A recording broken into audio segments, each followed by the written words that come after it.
संत समाज ने सौंपा ज्ञापन। कानपुर में बड़ी संख्या में संत महात्मा समाज के लोगों ने जिलाधिकारी कार्यालय पहुंचकर राष्ट्रपति को संबोधित ज्ञापन जिलाधिकारी को सौंपकर राहुल गांधी पर कड़ी से कड़ी कार्रवाई करने की मांग करी। इस दौरान कानपुर के कई प्रसिद्ध मंदिर, पनकी, परमठ, सिद्धनाथ के महंत भी मौजूद रहे। दरअसल विपक्ष के नेता राहुल गांधी ने संसद में हिंदू समाज के खिलाफ एक बयानबाजी की थी। इसके बाद से ही पूरे भारत में कई हिंदू संगठन और अन्य समाज के लोगों ने अलग अलग तरह से विरोध प्रदर्शन किया है।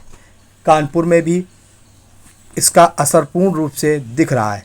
सभी संतों का कहना है कि इस ज्ञापन के माध्यम से राहुल गांधी को चेतावनी दी है कि हिंदू समाज की भावनाओं से खिलवाड़ ना करें, अन्यथा संत समाज बड़ी संख्या में एकत्रित होकर भारत से बाहर निकलने का भी कार्य कर सकता है। संतों का यह भी कहना है कि उनकी संसदीय की सदस्यता भी रद्द होनी चाहिए।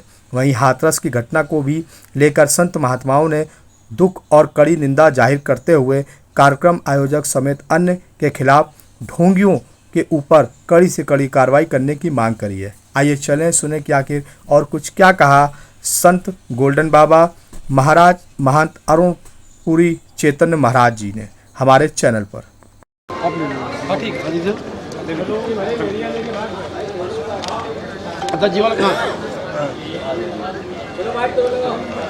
का प्रयोग किया है तो मैं ये ज्ञापन जिला मजिस्ट्रेट के माध्यम से माननीय राष्ट्रपति महोदया को प्रेषित करना चाहता हूँ और उनसे ये आग्रह करना चाहता हूँ कि इस आशय को मैं सनातन धर्म के महंतों से आपके चैनल के माध्यम से ये आग्रह करना चाहता हूँ, मंदिर में घुसने नहीं देंगे।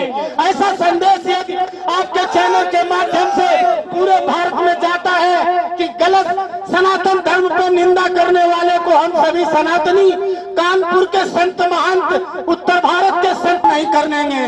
जय श्री राम। अध्यक्ष जी,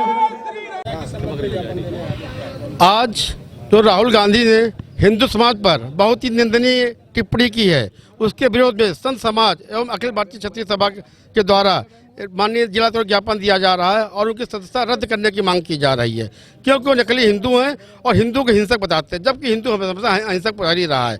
हम राष्ट्रपति जी से आपके चैनल के माध्यम से मांग करते हैं इनकी सदस्यता बर्खास्त की जाए और संत समाज ने एक ये भी प्रण लिया है, आज के बाद किसी मंदिर में प्रवेश करने ही नहीं दिया जाएगा इनको। ये हमारे महंत जी का भी आदेश है और अरुणपुरी जी का भी आदेश, उत्तर ब्रह्मचारी का समस्त समाज का आदेश है। जब तक ये माफ़ी नहीं मांगते हैं सबके सामने कि हमने जो किया वो गलत कहा है, अन्यथा उनका प्रवेश निषेध होगा। उत्तर प्रदेश में घुस ही नहीं सकते हैं, ये मान लीजिए। ये हम लोग दृढ़ संकल्प है। देखिए, अहिंसा, समता, तुष्टि, तपोदानम यशोसा भवन्ति भावा भूतानां मत्तः योग प्रतीक तथा संपूर्ण संसार के कोने कोने में अहिंसा, सत्य, प्रेम, करुणा, मैत्री, दया का संदेश देने वाला हिंदू समाज को जो कह रहे थे कि मैं मोहब्बत की दुकान खोलने आया हूं भारत में, और जब मोहब्बत की दुकान के अंदर घुस के देखा गया तो वहां पे अत्यंत हिंसा भरी थी और हिंदू समाज के लिए घृणा, नफरत, द्वेष, ग्लानि, अनादर और अपमान की भावना भरी थी। ये बेहद चिंतनीय विषय है कि जो व्यक्ति कह रहे थे कि मेरे मोहब्बत की दुकान मैं पूरे देश में खोलूंगा और उसके हृदय में इतनी घृणा भरी हिंदुओं के प्रति, ये अत्यंत अशोभनीय है, अमर्यादित है, अमान्य है, अपूज्य है, ग्राह्य, असंवैधानिक है, अशास्त्रीय, अपौराणिक है, अविधिक है और हम सभी लोग उनके बयान की घोर निंदा करते हैं। महामहिम राष्ट्रपति महोदय को हम सभी लोगों ने संबोधित ज्ञापन दिया है माननीय जिलाधिकारी महोदय कानपुर नगर के माध्यम से कि उनकी जो संसद की सदस्यता है तत्काल खत्म करके उनको सही अवकाश जो उनकी है वो उनको दिखाई जाए, क्योंकि अत्यंत ये अशोभनीय है। ये हिंदू समाज बर्दाश्त नहीं करेगा। लगभग अरबों से अधिक संख्या में हिंदू समुदाय पूरी दुनिया में है और सबका उन्होंने अपमान किया है। इस क्रिश्चियनिटी को और इस्लामीकरण को बढ़ावा नहीं दिया जाएगा। हम सबके प्रति प्रेम रखते हैं, ये अत्यंत निंदनीय, हम घोर निंदा करते हैं इसकी। हम निसंदेह हम सभी लोग मंदिर में उन्हें नहीं घुसने देंगे जब तक वो हिंदू समाज से माफी नहीं मांगेंगे। उन्हें मठों में, मंदिरों में और हिंदू धार्मिक स्थानों में प्रवेश करने नहीं दिया जाएगा।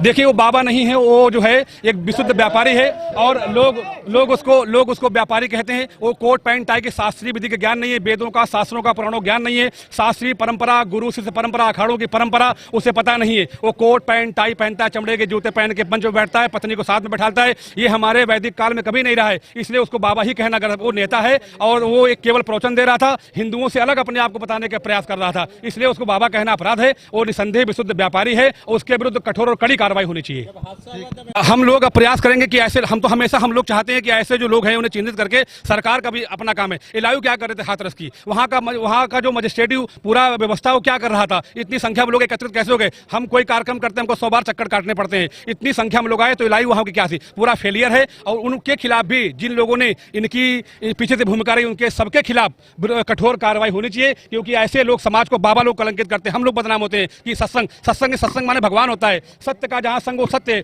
वहां केवल ढोंग और आडंबर पाखंड हो रहा था, वहां केवल पानी ले लो और छू छक्कर जादू टोना हो रहा था। वो केवल एक ढोंग और एक पाखंडी की दुकान खोली गई थी और एक पाखंडी व्यक्ति वहां बैठा था। वो बाबा और साधु संत महात्मा नहीं है, वो कोट पैंट टाई पहन के धूर्त व्यक्ति बैठा हुआ था। उसके खिलाफ कड़ी कार्रवाई होनी चाहिए। जो भी मैं नाम किसी जो भी लोग हैं, सरकार का काम उन्हें चिन्हित करके उनके विरुद्ध कठोर और दंडात्मक कार्रवाई होनी चाहिए।